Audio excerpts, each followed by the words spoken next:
my gosh, the world changed overnight and I do not have enough knowledge to be successful with where we are now. Hello, I'm Doug Powell. Welcome to This is a Prototype, the Design Leadership Podcast.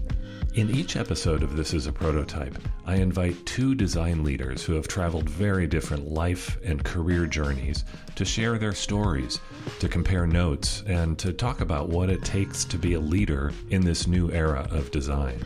One of the themes that is emerging across the conversations I've had in Season 1 is the importance of mentorship, coaching, and sponsorship for design leaders, especially given the complex cultural and political dynamics we often find in scaled organizations. That's one of the topics I explore with my guests on this episode, Heidi Munc and Gus Granger. Heidi Munc is a user experience expert and creative problem solver. With over 20 years of experience, Heidi has successfully demonstrated the value of design thinking to solve business problems in large organizations. She is a tireless advocate for both user-centered design and the power of using design techniques to solve complex problems. As Vice President of User Experience at Nationwide, Heidi leads a team of 100 user experience professionals who are accountable for all aspects of experience strategy and design. Her team not only improves experiences, but products and services as well. Gus Granger is an accomplished freelance brand strategist and graphic designer who has made his mark in the industry by leading both agency and in-house teams with skill and vision. His experience spans an impressive range of leadership roles across various organizations. He was the founder, CEO, and executive creative director of his own agency, 70KFT, and followed that with key positions such as partner at VSA Partners and chief creative officer at Cyxtera, a globally renowned data center firm.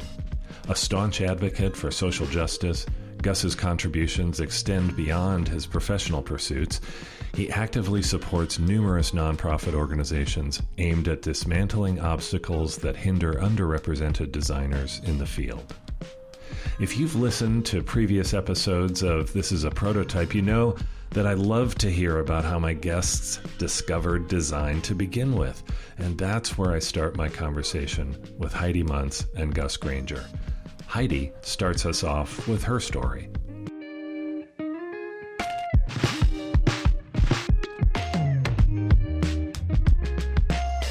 Yeah, it's a little strange because I kind of had a good idea of what I wanted to do when I was 13 years old. And it is incredibly sappy and a little bit cringy that the reason I knew what I wanted to do when I was 13 years old was because of the 1984 Apple computer on the Super Bowl, the George Orwellian one. Because it was just like the first time there was storytelling like that, and it absolutely blew my mind. And of course, they didn't show what the product was. And I made my dad take me to Radio Shack, a week later when it was going to be available in stores to show it to me. And he and I were kind of computer nerds already. I already had a Trash 80 at home. So that just kind of like that introduction to desktop computing and how you can interact with people through that medium was incredibly compelling to me. And so was the field of advertising, because I was like, oh my gosh, they made me beg my dad to take me to the store so I could even learn what this thing was. Like, they changed my behavior. And I wasn't thinking about it in those terms or those words when I was 13 years old, but definitely wanted to pursue a career like that very naively, because I thought there was an agency you could work for that would teach kids not to smoke and pick up your litter. And like maybe one agency in New York did all that cool work. And somehow I managed to get all the way through college and found out afterward that advertising really is about selling things to people. And then luckily the internet was born right around that time. So I fell back in love with HTML and being able to communicate again through this digital portal. But once again, naively thought it was going to level the playing field and make, access to education even, and bring people together instead of this, hot mess we have today. And went to work for AOL, Netscape, CompuServe, a family of brands. And once again, it was really about tricking people to click on things so they could serve more page views, so they could get more ad revenue. And that's when the words around user experience started to come into play. And so what I really found myself was arguing against the business. Like, someone would search for breast cancer. We know how many people were searching for breast cancer, and we were making them click 5 times before we gave them content. I'm like, oh my gosh, some poor person needs to know about breast cancer. Can't we just give them information about breast cancer?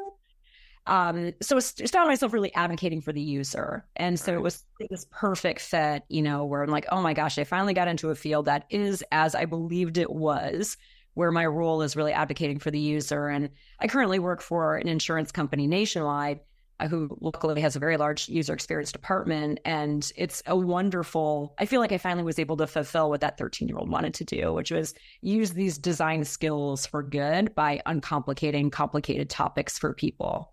That's so interesting that you had this kind of combination. It sounds like computers were a part of your life, even very early on. Yeah. And then this storytelling moment that just sounded like it was very magical and impactful for you. And you were already kind of putting those things together and saying, what if? Do you think at that point, at 13 years old, was there, I mean, you kind of touched on this, but was there even an idea that this could be like a job for me? It was in a vague sense. And we were lucky. We went to a school. I grew up outside of Cleveland, Ohio, and our school got a grant to get a personal computer. So I was like hands-on keyboard by the time I was in the 5th grade. I would have to show up to school an hour early and I would get 10 minutes, right? But we used that. We did a class project and we used it to like write a program that helped kids with homework. And I thought, well, that's a profession. Like creating applications that help people accomplish a task is absolutely something that should be something you can make money at. Yeah. I wasn't even honestly thinking about in terms of making money. It's just, my expectation for my life was I was going to graduate and do something, go to college. And this to me felt like an area I would be interested in spending a lifetime pursuing. Yeah. Oh, that's fascinating to me to hear what are the different entry points. And, for me, it was, visual art. And I was the kid who could draw when I was a kid. And that was the entry point. And I was always kind of chasing that aspect of it into my career. Gus, let's do the same exercise with you. Take us back and tell us what were the original entry points for you. So if I go back to my 1984 moment, I think at that point I was pretty like solidified in my elementary school as the kid that could draw. And I think, looking back, realizing, whether it was elementary school, middle school, even through high school, I was always getting some kind of commission, I put in air quotes, to draw things for people. And being kind of the nerdy, awkward, only black kid in the school in suburban Minnesota kind of thing, that became my comfort zone. I wasn't like hyper athletic and things, but that kind of became what I was known for. Part of your identity as a kid. Very much was, and was extremely fortunate to end up at a high school that had a ridiculously intense and rich art program, of which Doug Powell is also a product of. Yeah, we're going to do a little spoiler alert. Heidi, Gus, and I realized, I forget when it was in terms of when we actually met Gus, that we went to the same high school, many years apart. But this school was pretty remarkable in its time as far as facilities and program. It was wild. I think the last time I did a count, by the time I graduated high school, I'd had like 21 different art classes that compared to what happens with STEM and English courses, if it could certainly qualify as AP. By the time I'd graduated, I'd had a very in-depth experience in photography, sculpture, drawing, illustration. There was computer art, and I remember we had an Amiga computer in our lab that we were messing around with, and video editing, and it was really intense. So that by the time I went to college, I was dead set on becoming an illustrator. Actually, went through most of high school thinking I was going to go into comic books. Where design was not even remotely on my radar screen. I did a summer program.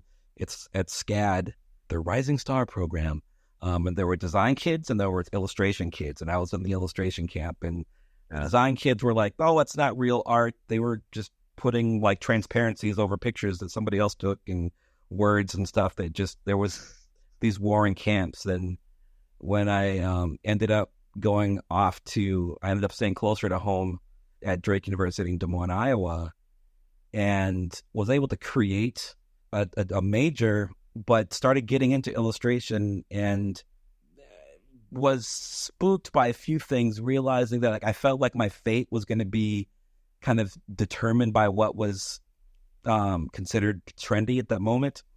But I also took some design courses because I knew I was going to have to work with designers, and I started learning about designers whose roots were in illustration, and some of those early ones being like Milton Glaser and Paul Rand, and it was like from that moment on I was hooked and completely switched, and realizing having at that moment I felt like I had one leg in fine art because I had a painting minor and I had done all kinds of stuff then, but even what motivated me there was creating things for other people. Going back to that 1984 and being that kid, it was like, not that I don't create things for myself, but a lot of the enjoyment was kind of getting projects from other people and making things that excited them out of it, and seeing that design was going to be a way to accomplish that in projects that went relatively quickly compared to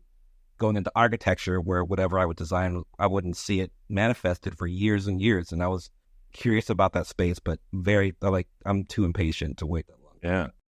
It's interesting to hear you talk about the identity, how your artistic abilities early on, and Heidi, maybe this was a kind of a similar for you in a different way. You had passions for, the tech side of it. If that was something that kind of became part of who you were at that age.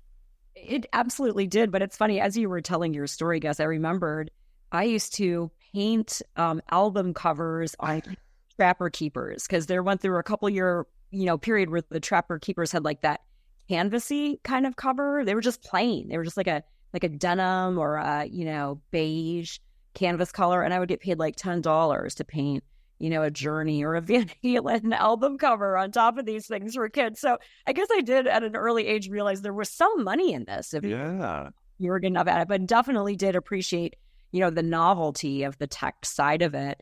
I remember learning Fortran and Pascal at a very early age, and then using that to spend time to like make a figurine like wave. Like that's what I was doing with it, a very rudimentary waving figure.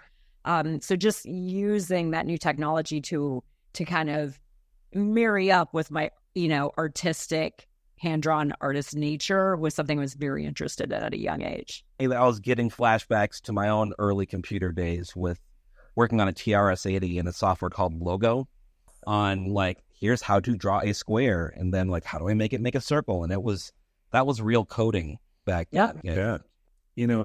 At some point, then you both kind of got into careers as makers in different ways. And then I imagine, because you're both in and have been in different leadership roles over time as I've known you, I imagine things started to change for you as you got into your career and started taking different roles. Do you recall a moment or moments or a sequence of moments where you started becoming a leader, and it might not have been a job title or a promotion or anything to do with a formal role, but rather just what you were actually doing or how you were behaving? Heidi, anything that stands out for you? Yeah, it was fairly early in my career that I had a leader of our design division. I was working as a graphic designer at the time for an internet company who just didn't have a design background at all. And so the team was frustrated that they were reporting to someone who just didn't get it, classically didn't get it. And I found myself sort of helping the other folks on the team find better ways to explain their design decisions to someone who really didn't have any background in design, right? And so, because they would just get mad. This boss comes in, is telling him to try blue here, just really kind of getting involved in ways that they shouldn't have been anyhow.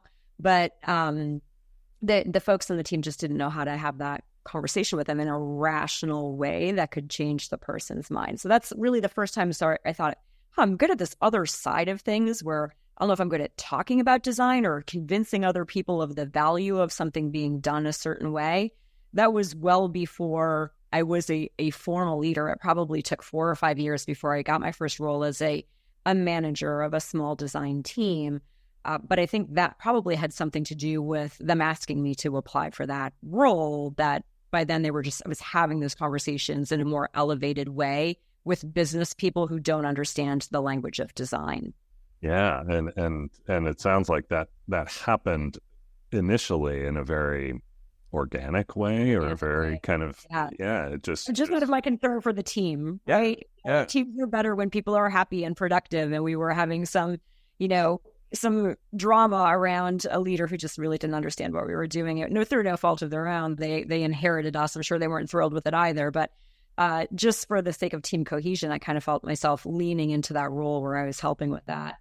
And I imagine if you're anything like me, that, if I were to list the top 3 things that I actually do as a design leader, it would be pretty much exactly what you just described. Exactly. Like talking about design to people who don't know anything about it. Exactly right. Like, definitely top 3 for me. Yep. Gus, how about you? Any moments or anecdotes that you recall from early leadership behaviors?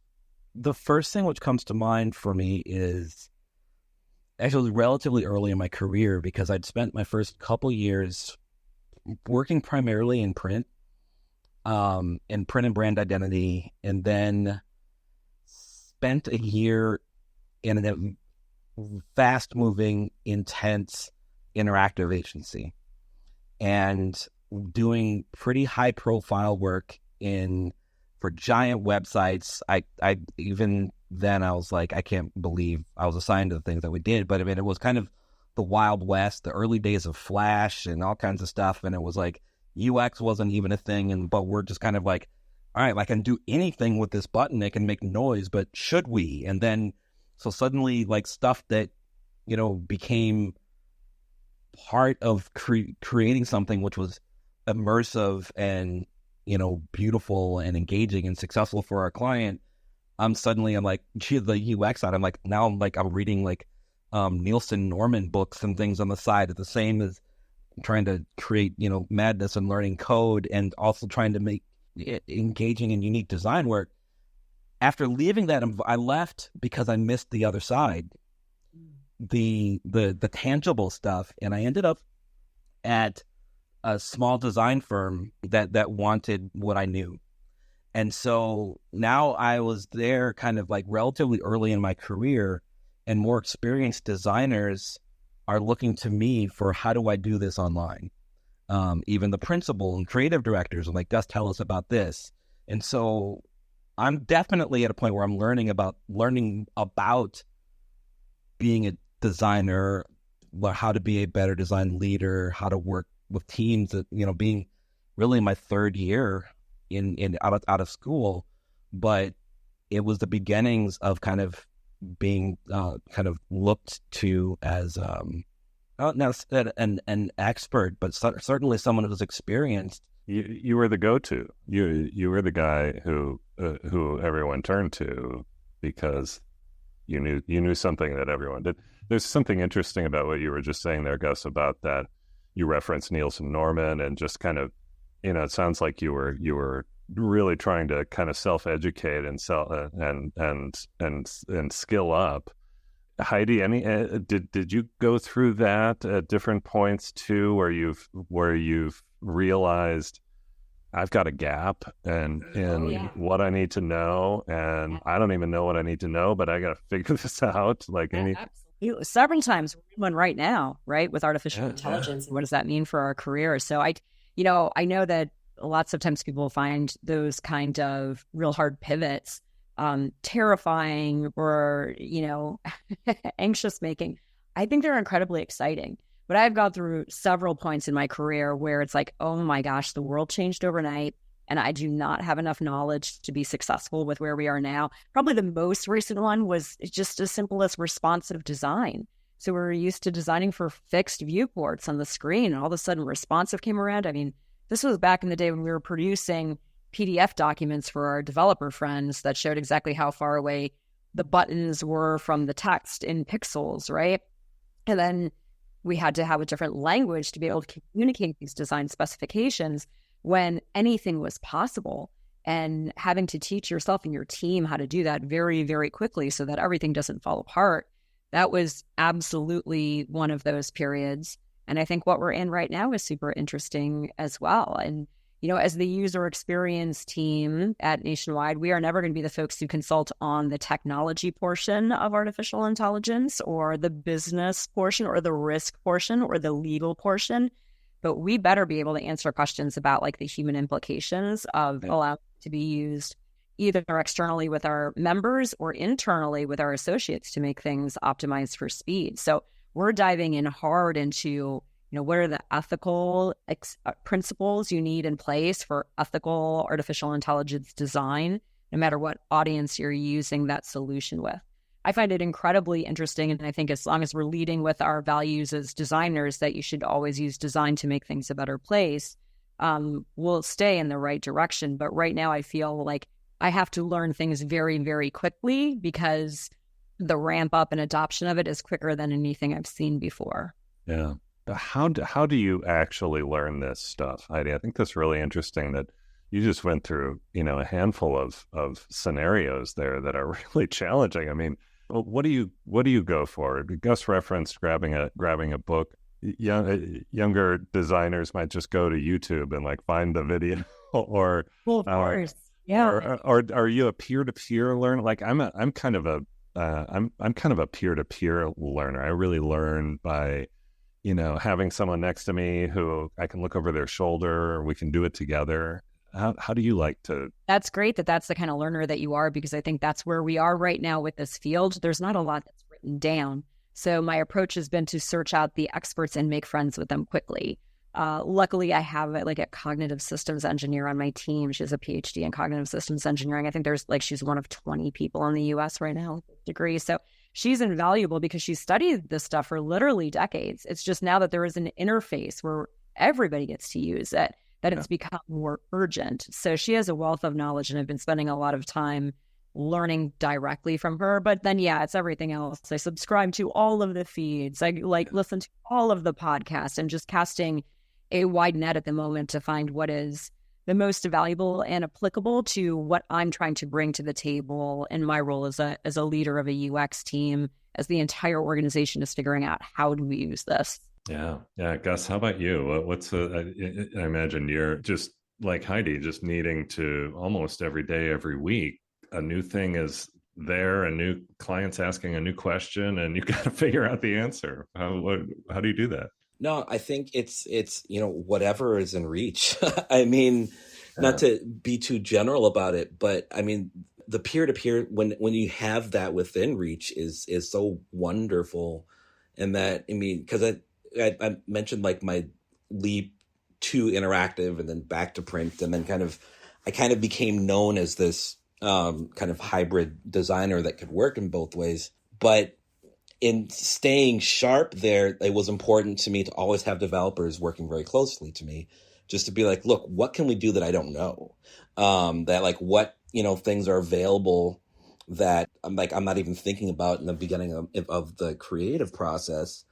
And, or I would just be out there researching and finding crazy things that's happening on some other website. I was like, hey, I want to do something like this. And the developers, well, that's not possible. I'm like, well, here's this. And then they're like, damn it, you found, and then they go and figure it out, and then we can do it. And so, but that was part of the kind of push and pull from the interactive side. But I feel like there's always been some like seismic pivot, however many years, whether it was like the emergence of the web, and then, mobile, and then, app design. There's always something, and it seems like it's happening even more rapidly. And there's all kinds of doomsayers every time. We're like, oh, this is the end, and AI is going to replace design, and da da da. And I'm like, I don't buy it. My son's in design school right now. He attends Mecca, the main college of art and design. And he, we were talking about AI, and, as a student, he's all against it because hearing all the things, it's going to take your job. They're going to do all this stuff. And it really isn't that AI is going to take anybody's job. Like, the person who knows how to use AI might take your job, but there's a human in the loop somewhere there. Yeah, well, there hopefully there is. There needs to be. At least for the next 18 months, Doug. Well, there's certainly a human using it in the end. Right. So, right. Speaking of humans and people who've had an influence on these journeys we're talking about, Gus, any key people that have really been just there at the right time for you, or just have really been important in your evolution as a designer and a leader? The first person which comes to mind is Doug Byers, who was my design professor in school, because I kind of stumbled into design. And I was also at a school that wasn't known for design. And so I could have stumbled into a program and ended up going down a very a path that would have taken me a long time to recover from. And so where otherwise I feel like I was there in a moment, because he was only there for a few years, and that I was able to get the type of like training and exposed to the type of designers, aspects of the field, introductions. We would do studio tours in Minneapolis, and I met folks that I'm still in touch with today that was outside of that one relationship. And so that was a key one. Isn't that fascinating, the impact of that? I mean, I have that more than one, but I'm thinking of my version of Doug Byers, and just such an incredibly influential person who just happened to be there. As you say, Gus, Doug, he was there for a couple of years. You happened to be in the program at that time, and it could have so easily, it's like sliding doors. It could have so easily been, a completely different path for you. That's fascinating. Heidi, how about you? Any folks that you really turn to? I have a story that'll be just kind of a nice compliment to Gus's, because I don't feel like, reflecting on my career, I don't know that I had anyone who was especially encouraging in the field that I was going into. So I didn't have anybody who reached out and was like, oh, you're a bright spot here, develop this and move in that direction. It's fine. I got to where I am just fine. I think in the past 20 years, what I appreciate the most, and people who I can think of having a big impact on my career, are folks who worked with me, who were brave enough to speak very clear truths about what gaps I had. And if I was going to get to the next level, what I needed to fill, like what I needed to change.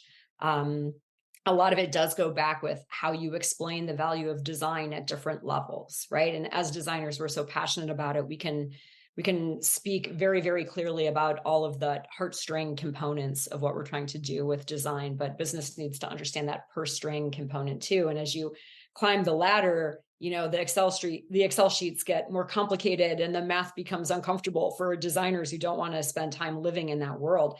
But just having people who encouraged me to really think about what you're bringing to the table at different levels of executive rooms to further that mission of design, and what I needed to add to my toolkit to be able to do that.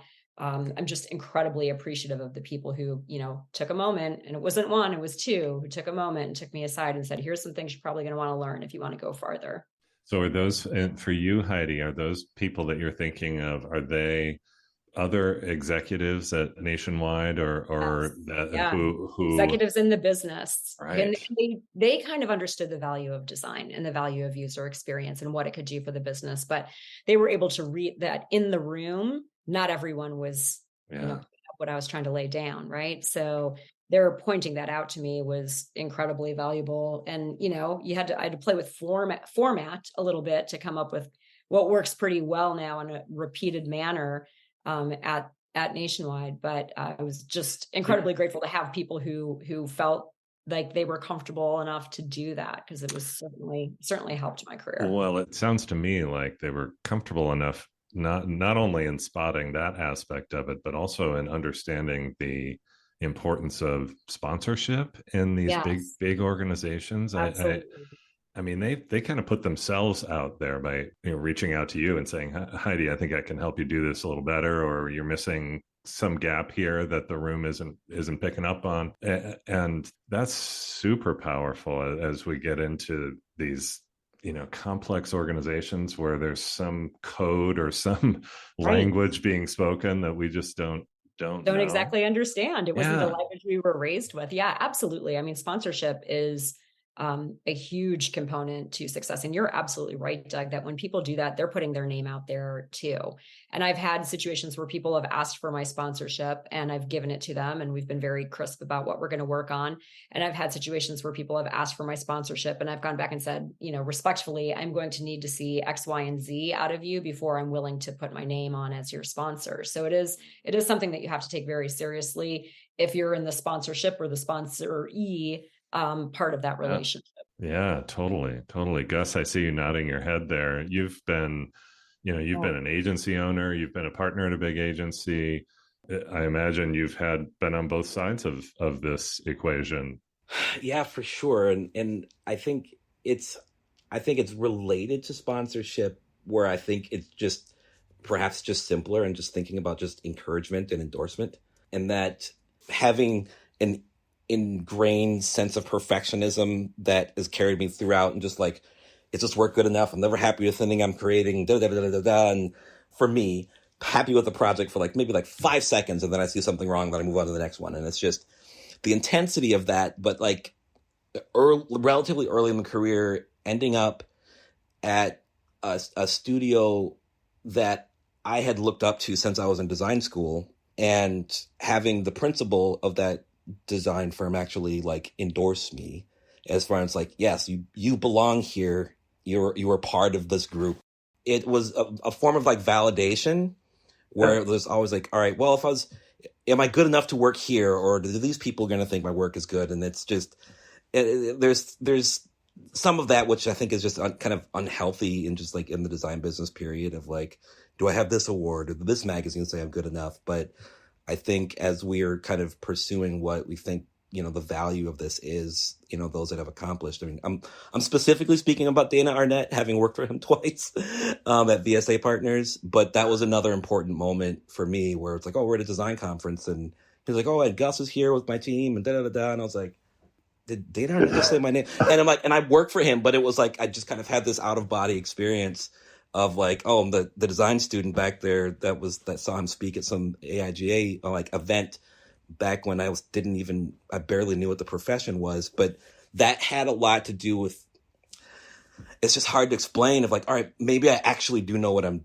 doing. And I think from there I went and started my own design firm and had a different thing, but just, it gave me an appreciation for the people that worked for me, the value of encouragement and coaching, and not taking those types of moments for granted. I love that, Gus. Actually, I do love it, because it's that was such a simple thing for him to do. And when you think about the impact that it had on you, it was huge, right? And it didn't require a formal mentor program or sponsorship program or anything like that. It was just sort of identifying it and saying it in the moment. And I think, us now, hopefully we're seen as these leaders who can help encourage others and bring up the next generation. It's important to keep that in mind, that we can be purposeful with just those things that seem so little and easy to us, but could really have a big impact on others.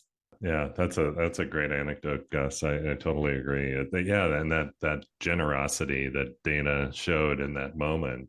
I know Dana as well, and he's just a lovely human being, and I know that just kind of comes naturally to him. But I know that he probably had some intention behind that, and he knew that was an important moment at the time. That's a great story. For both of you, I know that design is more than just the day job, and you are out there in the world far beyond what you're doing as designers. And Gus, I know you've just done a ton of work around bringing your design sensibilities into different social issues and social impact work. How has that emerged for you? Is that something where that kind of came, I don't know, sort of naturally, or was there a moment where you saw an opportunity or something changed for you where design became something more than just pixels on a screen or ink on paper? I think, and like there's a lot of what, Heidi was mentioning early on about, how do I use these things that I know, the superpower I have to actually like benefit people rather than just make money. And I think there's always been kind of like part of me is just kind of growing up as an African American in the United States. There's like, all right, there's always like this struggle for social justice. What's my role in being part of improving things for the next generation than it is right now? And so even as I was developing as a designer and growing a business, it's like, all right, how am I using these skills to actually help that aspect of things, as opposed to just making my clients richer? So that tendency kind of goes back before I even knew what I was going to get into design or illustration or any of it. But to make it a bit more abstract, it was like we have these superpowers that we live in this ecosystem where those superpowers best fit into a money-making apparatus. And those who are the most powerful with those powers tend to live in a money-making scenario, which I suddenly started like this was going back to the social justice aspect of it, or even just the lack of Black designers in the profession. I was like, with thinking of how people hire people that look like themselves or whatever, and I'm totally like invested in a believer in the true business aspect of great design. Now I'm realizing whether it's like Black-owned businesses or other underrepresented communities where their businesses are not able to benefit from the impact of what I do because there aren't enough of us out there, that impacts the overall health of the community as a whole, just through the value of design. And then if we just step away from just, marginalized groups, think about just any kind of other issue like environmental movements, reproductive rights, all of that. It's like, are the best and talented communicators and visionaries, artists, whatever, being put to breathe life into those movements so that they can be successful? We learn how to like sell stuff and persuade people to buy things they don't know that they even need. And we don't do that day in, day out. Let me develop the brief. Let me get our strategist lined up, And then you've got an entire community that's like drinking water's poisoned. And it's like, oh, that's terrible. Let me get back to work on selling more orange juice. And right. You're like, we could do something about that, but what's the way to do it? And it's like, it's not to be as cynical as it is, but I'm like, I think there's so many ways for us to put our powers to use. So anyway, I'll pause. Yes. Plus 100. Heidi, over to you and pick up wherever you'd like to. Yeah. So two things. I mean, I feel very fortunate that I have attained this level of influence at Nationwide, that I've been able to impact things. And it really came to a head after George Floyd. COVID was locked down. We were opening our offices right at the time of George Floyd. We were trying to encourage people to come back. And Columbus, Ohio, like many cities, there was a lot of social unrest. There was a lot of glass breaking downtown. And it was a very heightened time for the community. I think when you lead a UX team, those folks are more plugged in and more sensitive anyhow, and they were just feeling it so deeply. Like they couldn't work. They were so upset about everything. They literally could not work. And I talked to my boss and said, hey, we have a bunch of people here who are feeling really broken about everything that's going on. And, people are afraid to talk about it. Like, you mentioned, we don't have a whole lot of Black designers on the team, but we have some on the team. And they were wondering, is it even safe to talk about how I'm feeling at work? So they weren't able to bring their whole self to work. And if you can't bring your whole self to work, you can't do your best job. So somehow I got permission to create this forum called A Seat at the Table, and we broadcast it out to the organization. And I get to bring a panel on. This is about every other month. And we talk about uncomfortable topics, and we ask people to be brave and assume no ill intent. And we have really open conversations about the kind of privilege that I experienced growing up as a white person, right? And, just have these conversations in a safe and productive way. so that the team can really feel like they're heard and understood in the office. So I'm very proud that I've been able to do that. And certainly I've stepped in a few landmines. It's impossible not to step in a few landmines when you're doing something like that. But overall, the reach and attendance has been fantastic. And it's the type of thing you don't typically see from a large enterprise. So thankful that I'm able to do that. The other thing we did was we put together a team of design thinkers and innovators who were allowed to use time at work in partnership with some of the community organizations that Nationwide sponsors to help make real impactful change in the community. So we had a couple different pillars. We wanted to look internally at ourselves and learn how we can be better associates to each other. And then we wanted to look externally out into the community and say, how do we take these superpowers and create an app that's going to connect people who have a hard time finding work to work that exists in the community, right? So we had a couple key projects like that we've worked on since that time. That's amazing, Heidi. With the Seat at the Table initiative, did somebody approach you to lead that, or did you see the need and take the initiative around that? I felt like it would be easier. I did.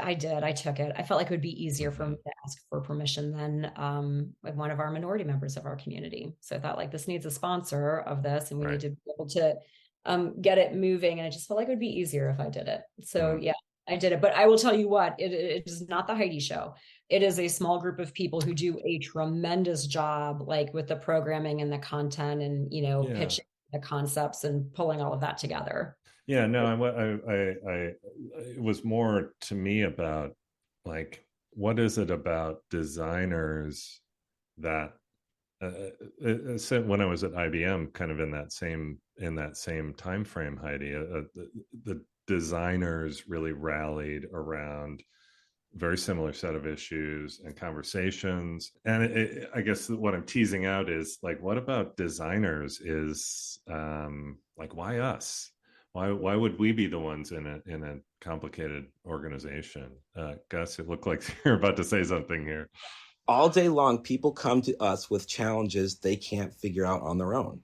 Bingo. And sometimes they're easy to us. Sometimes they're really, really hard. And so when things happen in society, I think our minds are just wired to be like, oh, these people aren't understanding each other. If only there was a way for them to be actually, be on the same page, they'll stop talking past each other and then this problem will be fixed. Let me make an app, or let me do this. And that it's like, I think we're just wired that way. Plus 100. Absolutely. Yeah. I think we believe our superpowers can save the world. So we try. I think that's absolutely true. But I think the challenge is like, all right, what is the fuel that I'm like, that keeps those powers going, or the initiatives that we back going. And because I'm specifically thinking of, like, there was an organization was talking to me about a leadership role some time ago, and like they talked about how important diversity and representation was, period. And it's like, look, as a design executive, as a leader, here's what it might like what the role could look like for you to kind of like move across our different client relationships and our projects, and to make sure that, these principles are lived out. And the question I had for them that they couldn't answer, and then suddenly the conversation dried up, was, what I guess, where's the line when your clients' values don't match up with your own? And suddenly it becomes like, well, we're like, there isn't enough representation for this, or you haven't talked to this marginalized community, which is impacted by this product. And as, if we're going to be creating this, we should do this, this, and this to make sure things are right, because these are our values as a team.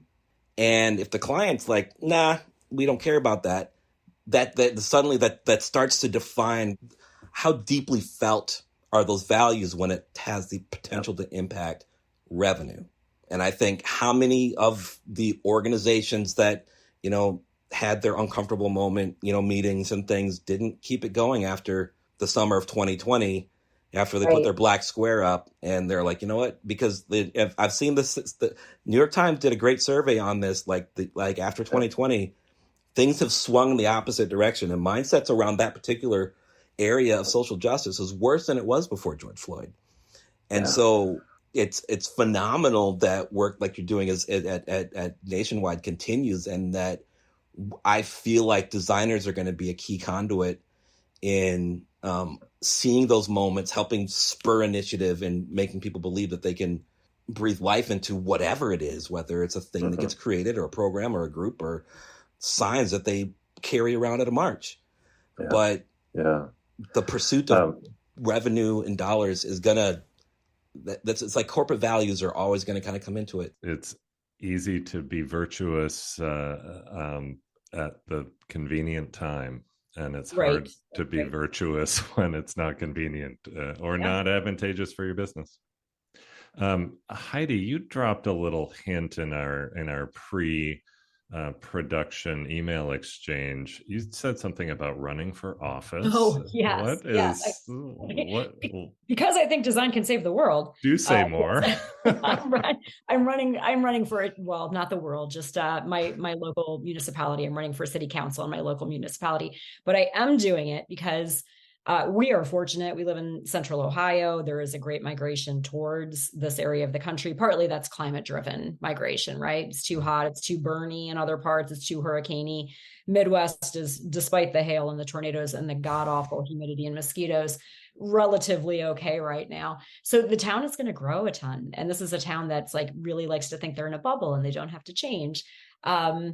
On council right now, and I like all of them. They're not like screwing everything up or anything, but 6 of them are lawyers, and lawyers solve problems a very specific way. And I think we need some expansive generative thinkers to say, how do we take advantage of this opportunity? It's a huge opportunity to have that many people moving to your region, but it can end up like Austin if you don't prepare the infrastructure for it, right? You guys got a whole bunch of people that you weren't necessarily planning for, and now here they are. So the other thing that I'm really fortunate, we had a community survey that said that most of our residents are interested in there being more diversity in town, and we're a suburb. We don't have a ton of diversity.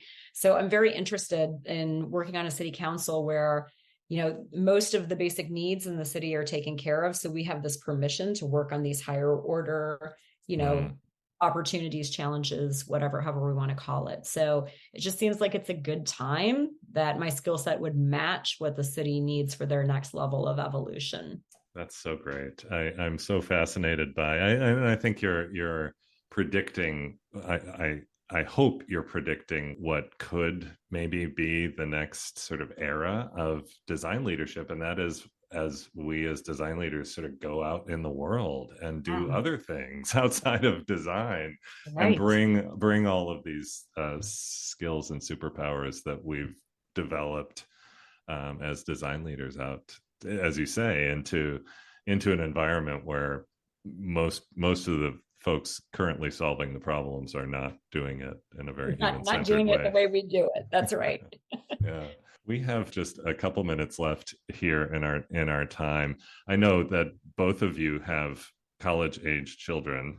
Heidi, you just mentioned that at least one of yours is in design school, and Gus, you've got kids at that age as well, and approaching that age.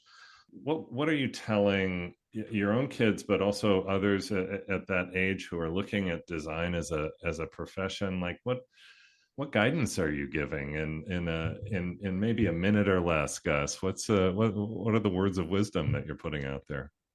My daughter, who is going to be a sophomore at Syracuse University this fall, she has 2 close friends that were design majors last fall, and I met when it was like a parents' weekend. And I told them, like, make sure you love this and that you are obsessed with design. If you are not, change your major. There are easier ways to get about life and to make money and to be happy. And a few months later, one of them changed. and I was like, and through the grapevine has thanked me multiple times. And I'm like, and I don't say that to scare people away from it, but it's just, I feel like to really be good at it and to be happy in it, it's just, you need to wake up thinking about it. And it's just, otherwise, just pick something else. That's so well stated and such great advice. Heidi, over to you. What are you telling to the next generation? And we are lucky we have a great internship program. So I get high school kids and college kids in UX, traveling in, traveling out. And I always tell them the same thing: be prepared for everything to change. the profession that you're going into now is not how you're going to make money in 10 years. I don't know what it's going to be, but what you can learn by studying to be a designer is how to solve problems in a human-centered way. And that superpower can be brought to anything. So just don't put all your eggs in whatever basket you're graduating in, because somebody's going to pull the rug out, and you just need to focus on learning how to solve problems, and then you'll always be okay. I love it. Heidi Munc and Gus Granger, thank you both so much for being with me today, telling your stories, sharing your wisdom.